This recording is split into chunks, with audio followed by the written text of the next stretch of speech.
representing for Hasbro Interactive, Ben Montano!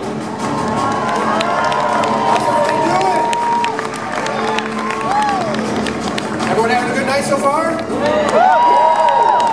We'll hit the Transformers ride. Awesome. So we're having a lot of fun here. I want to welcome you all to the first ever Transformers fan experience in partnership with Universal Studios Hollywood. I want to also thank all the individuals and teams that put this on. The Universal Studios team has been awesome, so round of applause for those guys. So after this, you're going to have a lot of fun, several more hours in the park. I do want to say you have a special panel here that we're inviting you to. We have a lot of special guests that are going to share a lot of great things with you and really celebrate this band's brand. So, I'm going to welcome them up to the stage now. First, I'm going to welcome up from the marketing team of Transformers, Mark Weber.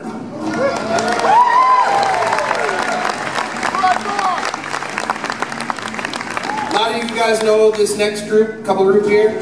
First, I'm going to introduce up from the design team of Transformers, Lenny Panzica.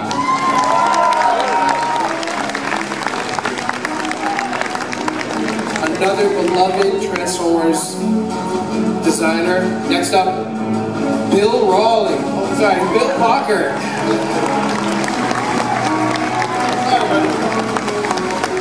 Bill Walker. He'll hate me later for that. Next up, another beloved designer, John Warden. Come on, John.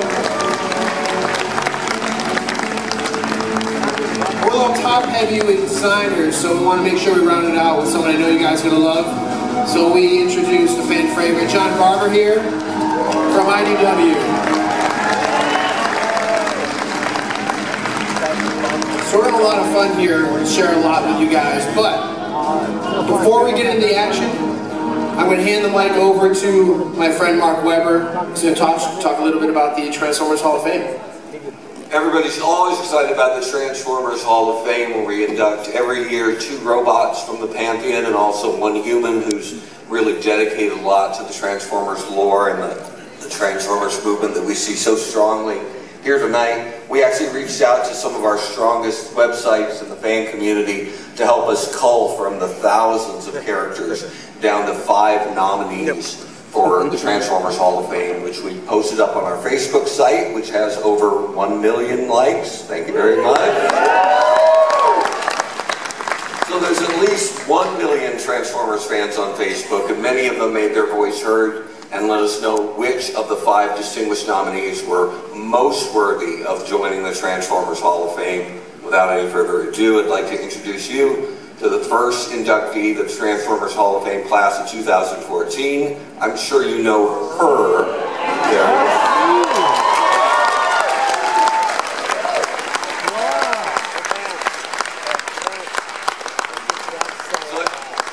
Everybody likes RC, dating back to the original movie where we first got to meet her. Of course, the fembots or female Autobots are getting a lot of pub right now, a lot of good run, and the Windblade comic over from IDW, and just there's a real groundswell of what's going on with female characters in our brand, female fans of our brand, and RC going into the Hall of Fame this year is really symbolic, and it makes a lot of sense.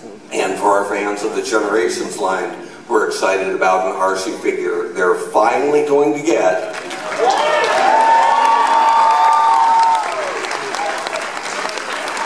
Please come by the brand panel tomorrow morning. Hasbro's going to give you a special look at an upcoming figure that I think you'll all appreciate. So, again, credit to RC and thanks to the fans for voting her into the Transformers Hall of Fame. But, like I said, 2 robots get in every year, and so there's always 2. RC goes in, and another character who you met in the movie back in 1986, a guy who's known by many names, including...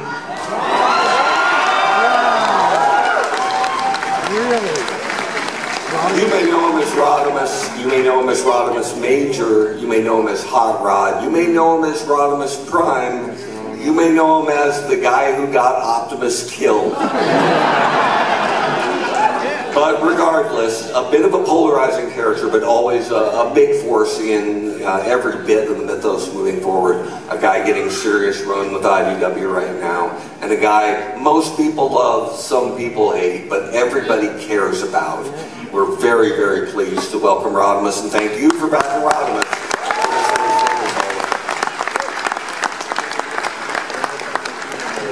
The only disappointment at all with that is that Rodimus and RC could not be here tonight to accept their trophies, but we are always happy to have a human inductee to the Transformers Hall of Fame. And while we move on to that portion of it, I'd like to introduce my friend, Bill Pauker. So I'm gonna stand for this one. This is a special one. So for our human this year, one of the things we as designers really take to heart are the visuals of Transformers. But another key thing for us is the audio, the things you hear when you see Transformers, the music that you hear. And when I think about music and Transformers, there's only one person to induct this year, and that man is Stan Bush!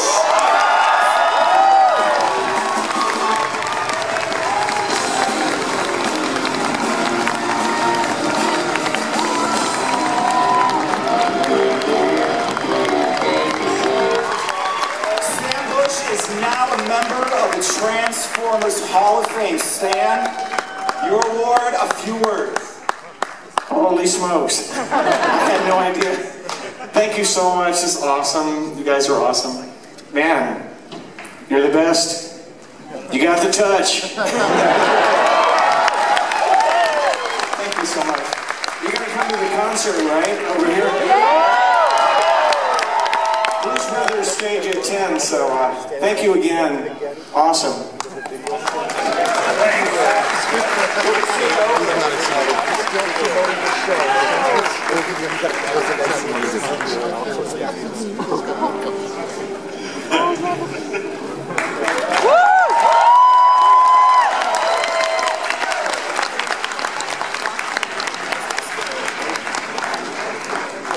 Awesome. As he makes his way over to the stage to rehearse, I feel like the show could end with that, but we won't let it. So we're really excited to share with you this special presentation, again, to celebrate the last 30 days of the brand. So I'm going to let my friend John talk a little bit to that. Yeah, so let's take a trip back to 1985. Megatron's favorite song, Everybody Wants to Rule the World, was on the radio. One of our all-favorite movies, Back to the Future, was in the movie theater. And our favorite toy, Grimlock, made its toy premiere. You know, he wasn't all that smart of an Autobot, but he sure was tough. He valued power and strength. A lot of these things are Decepticon traits, but not our man. No, he was special. He was cool. He made him talk like a caveman. That's all right. So we're excited not just to celebrate what he was, but also to take a trip and see really exactly what's cool about this guy and how he's changed and how he's made his way onto the silver screen. And how exciting that is. So we're going to take you on a trip right now. So as you remember, the Autobots, Ratchet specifically, they made these guys. That's pretty cool, right? They made them, and they made them out of ancient dinosaur fossils, and you know, the rest is history. So let's have a look. And now, fellow Autobots, and especially Optimus Prime, it gives me great pleasure to present. Will you get to the point? Autobots meet Dinobots. Look at the size of those things. Great Cybertron. Holy Ultradyne. Allow me to introduce Grimlock, Slag, and Sludge. Dinobots, huh? I thought you were supposed to make dinosaurs. Dinobots, transform.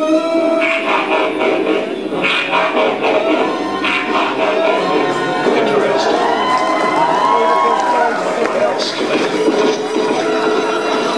Dinobots, clear this rubble. And be quick about it.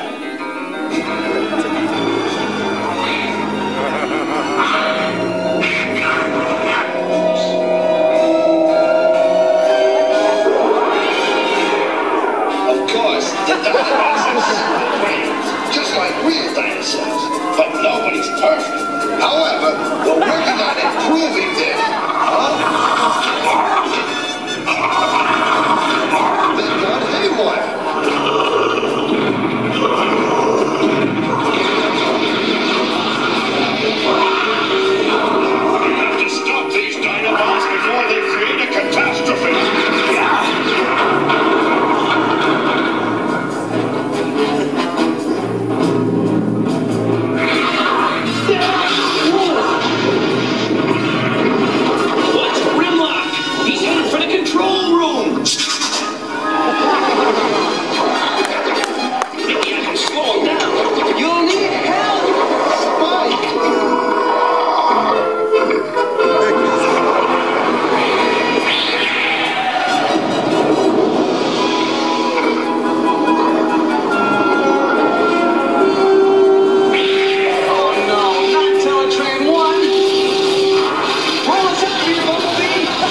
destroyed everything. We're going to take a run through the roll call. So, of course, without saying, everybody knows Grimlock. Give a round of applause for Grimlock. Why do you think Grimlock's stupid? Me not stupid. Grimlock's smartest Dinobot of all. Unfortunately, that's probably true. I just wish all the Dinobots had more sophisticated brains. Brains? Grimlock know how to bash brains. Maybe bash yours. Give a round of applause for Grimlock.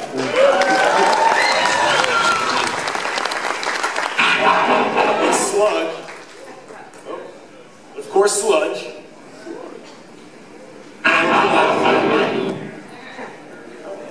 Oh, the slide's going crazy. Sorry, guys. And Slag, Swoop, and Snarl. I'm straight from the sun. The Dinobots destroyed Teletrain 1. What do you expect?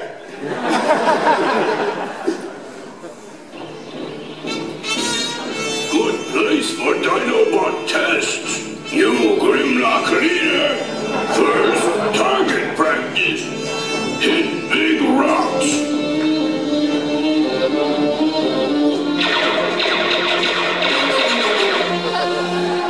Me, Grimlock, say run and shoot it. But getting better. Now, harder tests. Dinobots, transform. Swoop. Do flying stuff.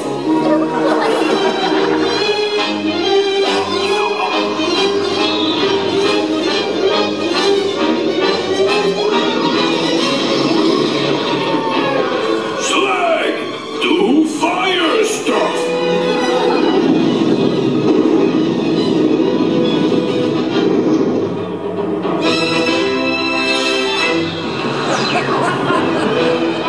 Snarl, do tail stuff.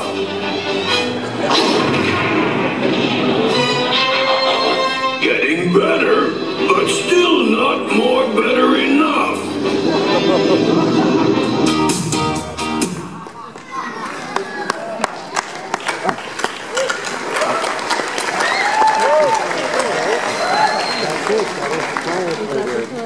So these Dinobots, they had lots of cool textures. Bill, we worked on a lot of these guys together, so. Yeah, I think one of the things when we think about the Dinobots, we enjoy having those toys in our hands as we're starting to think about what the next iteration of Dinobots is all about.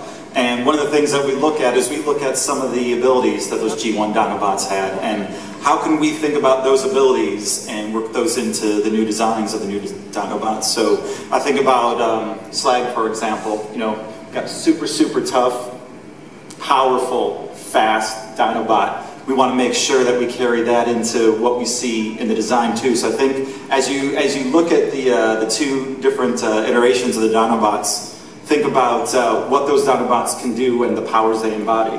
They also brought a really great texture and new materials to the brand, so like great patterns, great clear parts, something that we hadn't really seen before in Transformers, and we wanted to take that again into the next iteration as well. Don't forget gratuitous use of metal.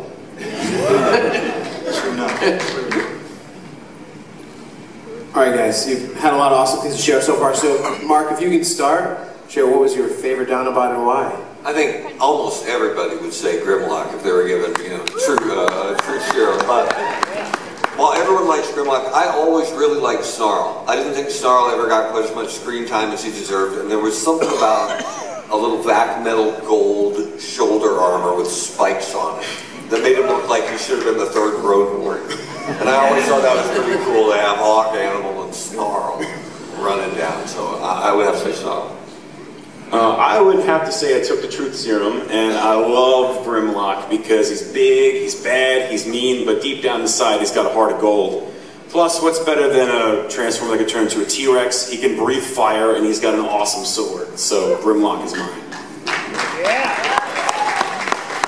I'm gonna go. I mean, the Dinobot that I just mentioned earlier, it's Slag for me. I mean, you look at that clip. I mean, he single-handedly puts Optimus in his place with one blast, knocks him into the back wall. He breathes fire and he shoots frickin' lasers out of his triple horns. For me, it's easy. It's Sludge because As a nerdy little kid, I just like Brachiosaurus. I think it's just that simple. Yeah, I gotta go with Slag too. He was the one Dinobot I had as a kid, and in the comics I was really excited to be able to make him the leader of the Dinobots. He's just a great character. Awesome, cool. So let's go on to the next chapter of the Dinobot saga, celebrating 30 years of the brand. So Transformers animated stuff. I gotta say, this was a great time for Transformers. I just joined the brand, and under like some great designers like Eric Siebeneller and Aaron Archer. We did some really good product, and I learned a lot from those guys. And unfortunately, I didn't get to work on these products, but I got to see some really great designs. And Sorry, go ahead. I get the point. This isn't the Oscars, sorry. But what's great is I think Animated did a really good take on the Dinobots, and it took them into a great design aesthetic, and it still kept the things about them that we all think are awesome, but then it played them up in a new way that was fun and still very exciting and full of rocks in your brains fun with the Dinobots. Can I roll for them? Yeah. Okay.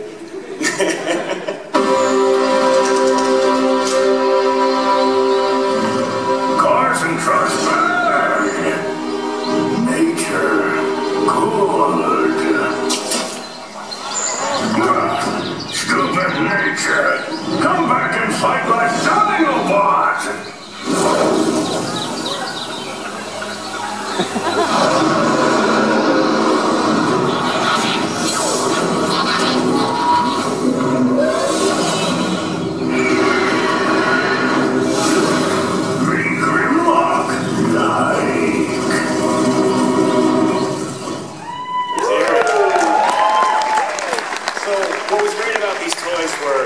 There was something about them where these characters, they were more than just what they were in the past. We really played into the fire. We played into the new Dinobot form. We played into the modern dinosaur form factor, more faster looking, more aggressive. And for those who always wondered how Snarl became a Triceratops, this is actually when we started running into a bit of a trouble with the name Slag, which if you've never visited the United Kingdom, means something totally different over there. So this is where we started to use that name a little bit less.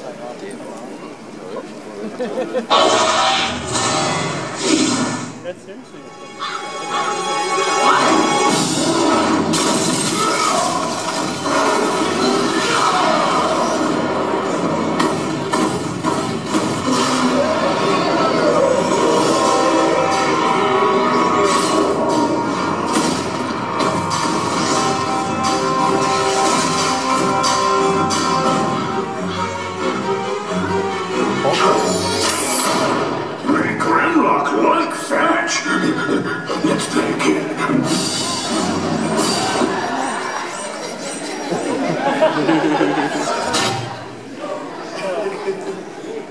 So I mentioned it earlier, the toys, you know, we really played up into the fire aspect of them. They're sleek. We played the different form factors.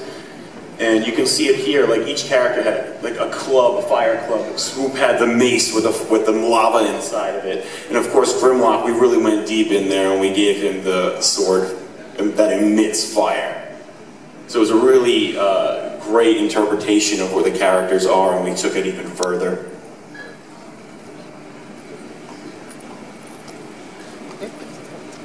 Alright guys, another round of questions. So what were you working on back in 2008 when Animated released? I think, Lynn, we got a peek at what you were doing, but Mark, if you can start up. I was working at a much smaller toy company and waiting for my call up to the big leagues.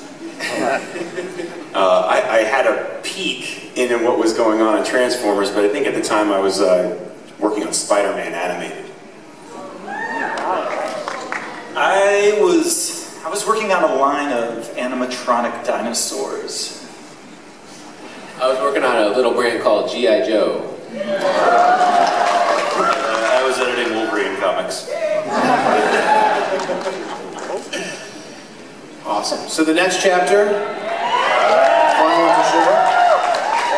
This is about the time that I came out to Transformers. When I came into the comics, one of the first questions people asked me was, "Where are the Dinobots? When are the Dinobots coming back?" And I was super excited. And I think when we all saw the trailer, for Fall of Cybertron. I mean, I think that just, I don't know, got everybody going. I mean, they kind of been dormant for a couple of years, and it was just amazing to see them come back in this new version.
Exciting about the Fall of Cybertron version of the characters. One is that the way it delved back into the origins of the Dinobots and kind of brought in some of the elements that were in the Marvel comics, which gave them a completely different origin than was in the cartoon, where Shockwave was more involved.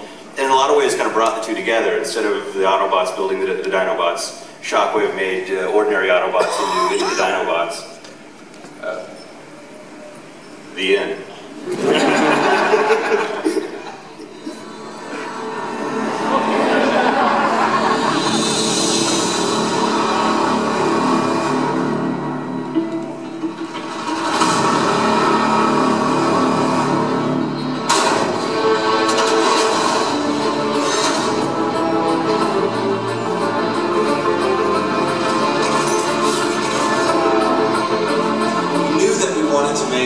Dinobots and put them into the game, and they are kind of an oddball in the Transformers fiction, and so we really had to come up with a unique story that made sense to bring these characters to life.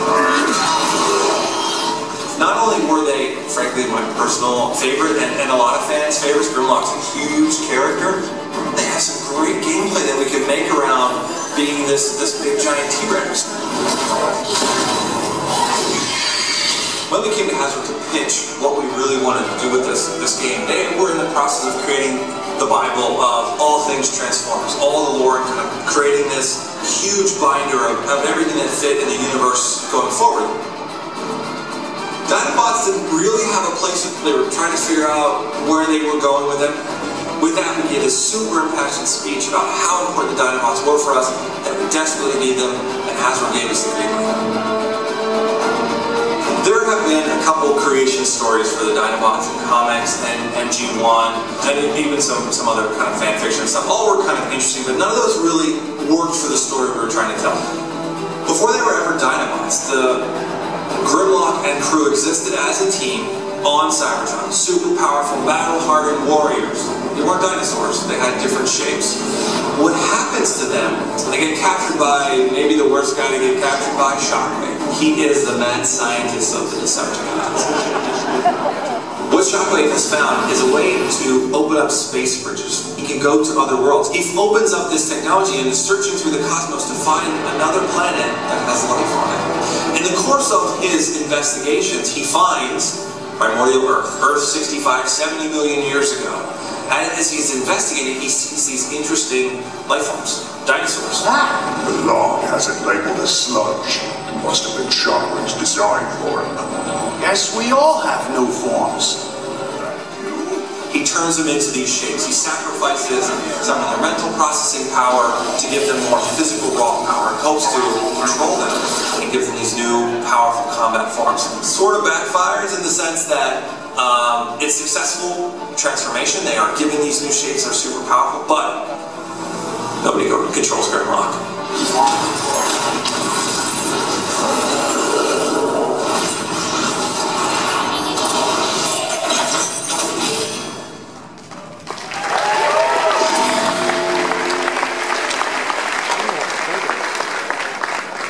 Excited to get the original team back together too. This is where you had Grimlock, you had Slug now, and then Snarl, Swoop, and Sludge.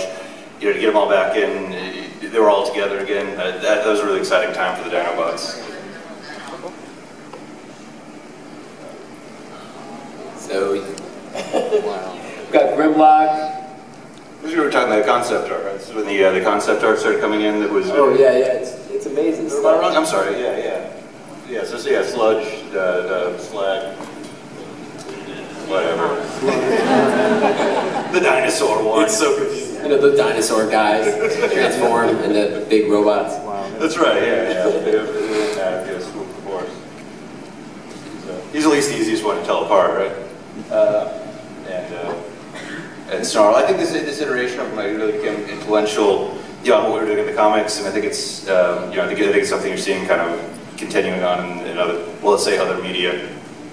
I think one of the coolest things about these designs, though, is that it gave us that leverage to take the G1 and kind of start to propel it into a new place. But we kept those cool, the aspects of the characters similar. So I think you still keep the heart of it there, but you're continuing to evolve that design. I think that when you look forward towards the movie that's going to be coming out real soon, we're all excited about, I think that you see that next evolution, and, you know, we all know dinosaurs evolve, so.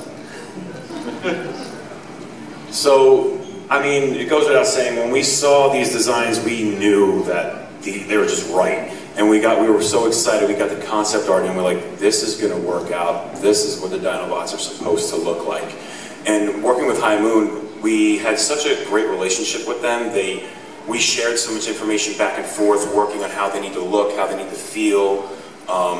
And working with them, we were able to kind of play into the powers that they have. So this is a design that was done where we wanted to play up the fact that Grimlock breathed fire in the game. You can't really put fire in a toy.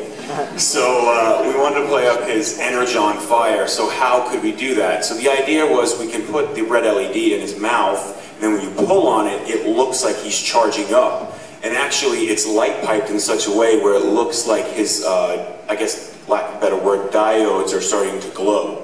And I think we nailed it pretty close to the game reference. It was I actually got the privilege of working on this item, and it was an honor to work on it.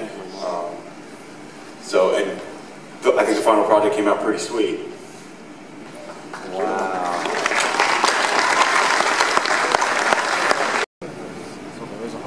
I think you answered that one pretty well. Did you jump ahead? I couldn't jump away. I wanted to keep the art going. I got excited. It happens. No problem. It's good, man. All right, so, of course, John, you hinted at the next chapter. Age of Extinction. Coming to theaters next Friday. We're really excited about that. And you guys want to touch on a little bit before we do. This is the greatest advance in modern physics since the splitting of the atom. A rare metal, molecularly unstable.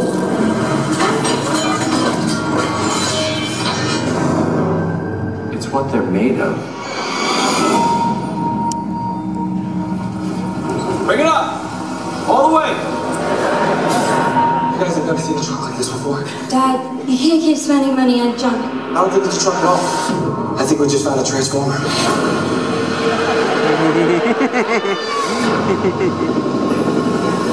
Let me ask you this once. Where is Optimus Prime?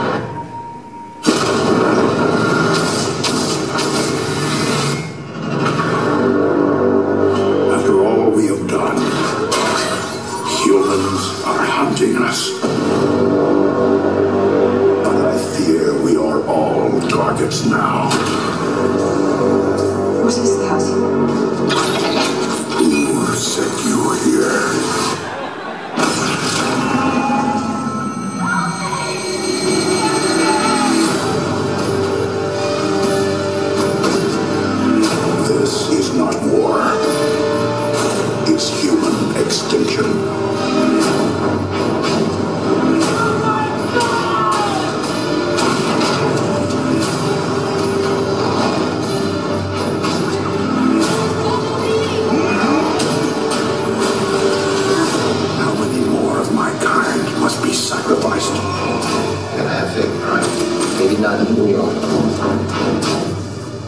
that we can be.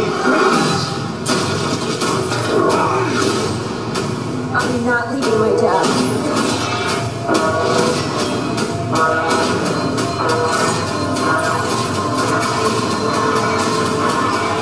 We need a new army.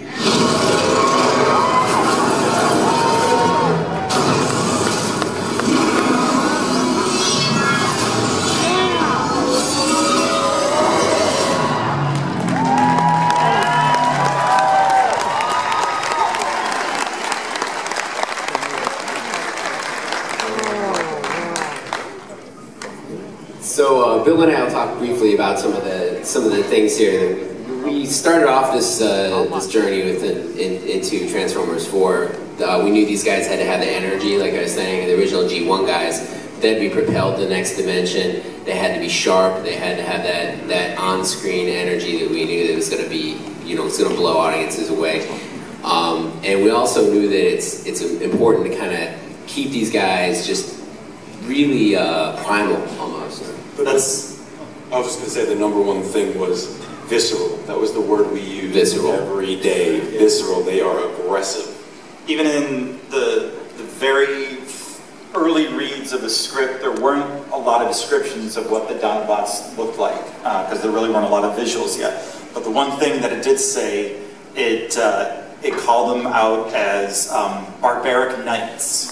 And we took that to heart because when you look at these guys, we thought about different suits of armor, and even in the head designs, if you think about the way a knight's head of armor looks and the way they would be looking out of that suit of armor, we worked that directly into the designs. And what we started getting back from the studios in terms of concept art were very raw, barbaric-looking robot forms.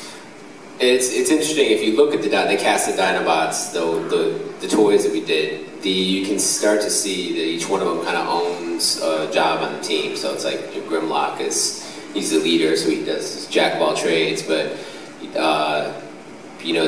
each one of them kind of has a weapon. The guy that flies he's got two heads now, which is crazy. Two heads are better than one, and he's able to whip people. He's got bladed wings. Sludge he's got armor all over his body, or Slog, excuse me. And he's sort of like he's a mobile tank, so he's the brawn, and he can beat some of the other ones. No, I mean that's the same team that we think about. If you were to assemble the perfect team, whether it's a group of ninjas or whatever, you want someone that's got a different discipline for every type of battling you could possibly think of. When you see Optimus riding the T-Rex, he can run fast, he's a biped. You can have Optimus on his back riding him, he can breathe fire, he can whip stuff with his tail. He's sort of the all-rounder, and as John was starting to describe, the other guys start to break down into having sort of specialties in battle. Yeah, and that even plays into what we were thinking about in their special abilities. We want them to be more than your typical Transformer or Cybertronian. They are weapons. Everything about them is dangerous. So you can actually see here, we were early thinking that Grimlock had this ability to, as he ate Decepticons, would start getting more weapons. So again, it was playing into their ability. And actually that came from thinking about how dinosaurs through the years, we learned about them as kids, they evolved. So that's where that idea was actually pulled from. So you can kind of see in all the other designs too that we wanted to play up these very powerful mechanized attack features that were at the same time felt very primal. Cool. So starting off, we got Grimlock. He's the fearless leader. We know him, we love him. We've been hanging out with him since 1985. He's our buddy. Slug, like I was saying, he's a walking tank. Incredible. Slug to me is I think I've mentioned before, he's like a charging bull. And when you look at even the toy product, those swords that you can plug into the sides of them, that was intended to picture him doing a charging attack. Not only can he take stuff out with his horns, he's going to take anything out that's flanking him on either side with those swords. Yeah, all these guys are fast too. I think that's a big thing that we haven't even touched on. Is like in the movie, it's like everything about these Transformers films is fast. There's lots of energy, and you guys were the Transformers the ride, I'm sure, right? Hey, what a amazing experience, but it's fast. It comes at you fast. These dinosaurs are coming at you fast, and I think that's important too. So, you know, Strafe and Snarl, these guys they're intense. Snarl to me is he's a suit of armor. All those plates on his back, those spines. Bladed armor.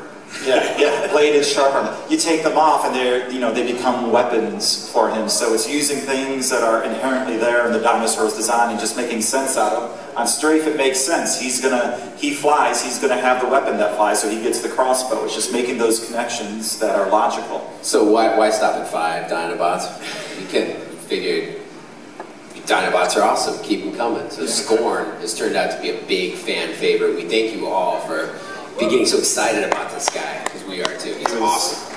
Awesome to work on a new character, and again, a different form factor. He's got that big sail on his back. Being able to work that into his design is just awesome. And then what's cooler than a Velociraptor? I mean, that's amazing. So we knew we had a Velociraptor in there somewhere. Wow. So these moments come live on screen. I think you guys are starting to see it already. Wow.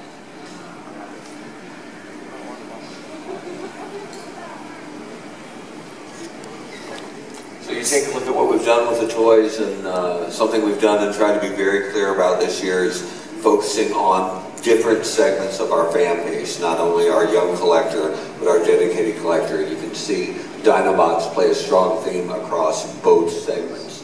You can see them up here, you can see them, I'm sure, in our booth, and see them in retail. So there's something we think that's there for every collector, because whether you're a young kid or in college or an all grown-up Autobot fan like myself, everybody likes Dinobots. So we're very clear to make them available across all the different price points.